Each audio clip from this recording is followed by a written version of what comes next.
What's up, y'all? It's your girl Tishema here, tuning in. I just wanted to talk with you guys a little bit, man. It's been a hot minute.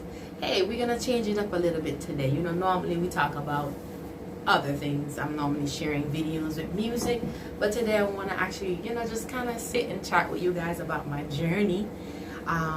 When it comes to music, man, it's been a ride. It's been a ride, a grateful ride, a ride that has been filled with so many unusual doors and opportunities that have come my way, and I'm grateful to God for just opening up the doors that He opens up for me. I'm grateful that in the midst of stepping out, I don't have to push down doors. I don't have to try and push my way through to walk into avenues and gates and windows. So I'm really thankful for that. But I just wanted to jump on here, guys, to just share some tips with, well, not tips, but a little bit of my journey, some of the things that I've been learning along the way. So I hope if there's somebody out there who you're getting into music, getting into gospel music, just hey, just sharing a little bit of some of my journey's experiences and see how they can you can apply them to your area of ministry. If you are in music, if you're a singer, if you're in on the praise team, if you're into music and you're using your voice to sing, especially if you're doing things, especially any kind of genre. But of course, you guys know my genre is gospel. I'm just sharing some of my experiences so it can help you along the way. Okay, so the first thing I wanted to share is that being in on this journey, one of the things that I could say that I've learned, guys, is that when it comes to your music and your songs, the same producer is not gonna produce all of your songs. One thing I can say, you can have times where you have a producer where they may have things going on in their life. They may have other projects that they're working on. They could also not be feeling the song that you may have given to them, and it's not bad. It's not a bad thing.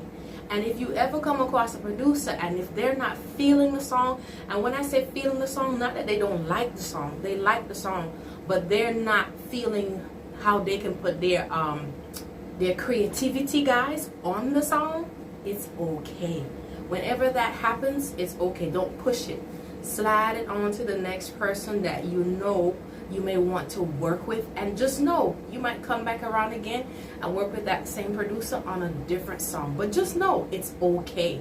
You don't have to be like, oh no, you gotta hear it. No, don't do that, because you have a certain thing that you want to see when it comes to that song, and when it gets into the hands of the producer, you want that producer to be able to hear, feel, and understand what you're trying to portray, what you want to be heard. So you want to make sure you allow them. If they're feeling it, be ready to go. If they're not feeling it, it's okay. It's okay to move on to a different producer for this specific song. Okay, so that's one of the things that I learned. But like I said, nope, it's not a bad thing. Don't even think about it that way, because like I said, all producers are not going to work on every one of your songs. Every producer has their thing, their anointing, their expertise, their ear that they add to a song, and it's okay to know when to take that specific song to another person. Another thing I wanted to share with you guys that I've learned along the way, at all costs, guys, at all costs, make sure you have a sound check. Whether it's one song you're ministering, singing to people, have a sound check. Ask for the sound check. Call ahead to get the sound check. Schedule your time slot to get your sound check, because you never know what can happen. You never know what system they have, and you want to make sure that when your song is playing and you're getting ready to minister, everything is sounding the way you need it to sound, and it's sounding the way it's supposed to. So at all costs, guys, I'm telling you, you will save yourself any type of unnecessary mental over processing, or thinking of how, oh man, that could have been better, or I could have done this way. Have the sound check. Ask for it. It's okay. You are the one who has to minister in that moment, so ask for what you want. But it's at all costs, I'm telling you. I'm gonna get into my islandish dialect. At all costs, ask for the sound check. You hear? Alright, moving right along. Anyway, always also find out who the sound person is. Ask, call whoever invited you, ask them, who's the sound person? I need to get in contact with that sound person. And it's very important that you do. You need to know who that person is so they can tell you, because a lot of times somebody may invite you and they're not into the engineering side of music. They just invited you. But you need to talk to that sound person so the sound person can tell you, hey, at this specific ministry, we only play CDs. Hey, at this specific ministry, we only play jump drives so you can hear your backing track. Oh, at this specific, you're going to have to download. Oh, and we need the chord. You have to talk to that person, because you don't want to wait till the day of the actual event, guys, where you are trying to get ready to minister and then somebody says, oh, we don't have such and such to play that. What are you going to do? Now, of course, tip number one, this is a tip. In a situation like that, always have a back pocket song to go that you can sing a cappella, that you know you're able to minister from your heart and, you know, on to the people, just in case if something like that happens. But if you take the time to make sure you, okay, let me reach out to this sound person so I can know all the details and I can get the ins and outs. And like I said, the person who may have invited you, they're not into all of that stuff. But because you know what you're supposed to be doing, you make the effort and you reach out and you get with that person and you get all the details, guys.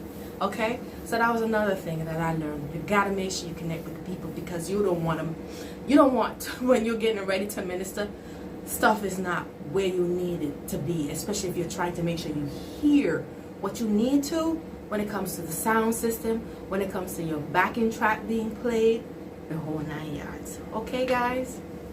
So just a little recap. Make sure you ask for your sound check at all costs. Then make sure you connect with the sound person. Very, very, very important. Ask for their number. Tell the people who invited you, hey, let the sound person know I'm going to be calling them. This is my number. You want to make sure that you guys get into communication. You don't want to miss out on making sure that when you get into ministry mode, that things are, you know, in place and operating the way you need them to, so you can freely minister. Okay? Alrighty. The next thing, of course, and like I said, you might not have the same producer working on all of your songs, and just know it's not a bad thing and it's okay, and you don't have to push it, because another one of your songs may go right back to that same person. But just know it's okay.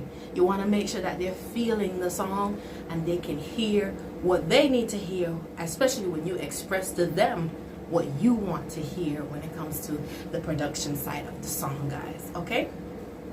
Alright. Now, when it comes to the day of and you're getting ready to minister, only provide these people, the sound person, well, the sound person, not these people, but provide the sound person with only what they need.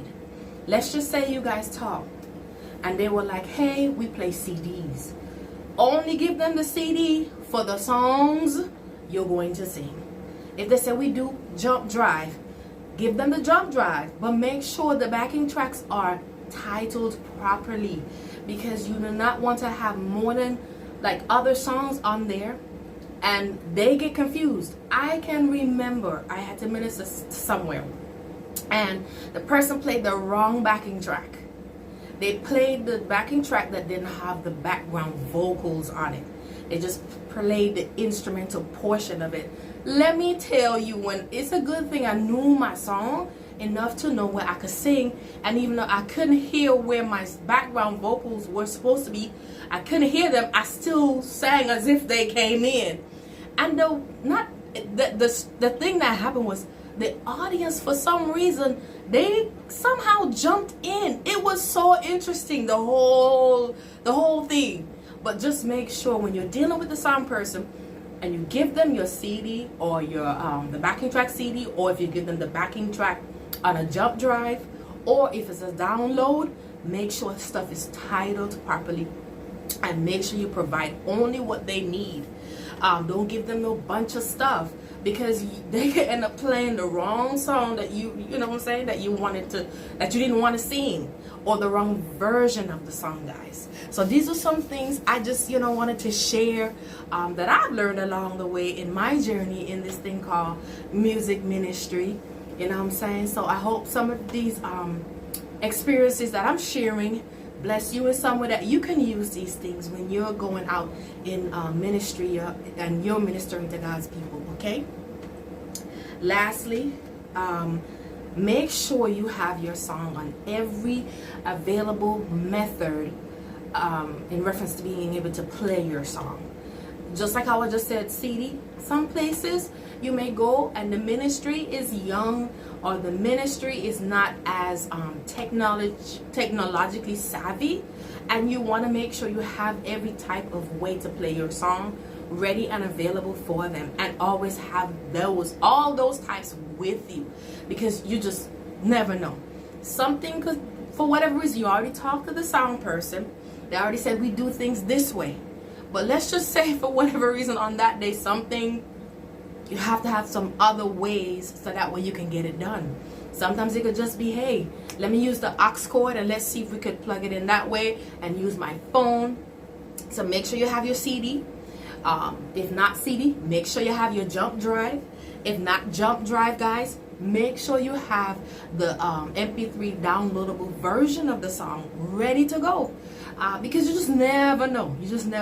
So guys, these are some of the things I wanted to just share that I've experienced, that I've learned along the way in this journey that I'm walking on when it comes to music and music ministry, gospel music ministry. I hope that you guys enjoy this information, and of course, hey, if you know somebody who could use this, share it with them. Okay, and guys, I'll see you next time with more experiences that I've had on my journey in this thing called gospel music. Have a great day. See you next time.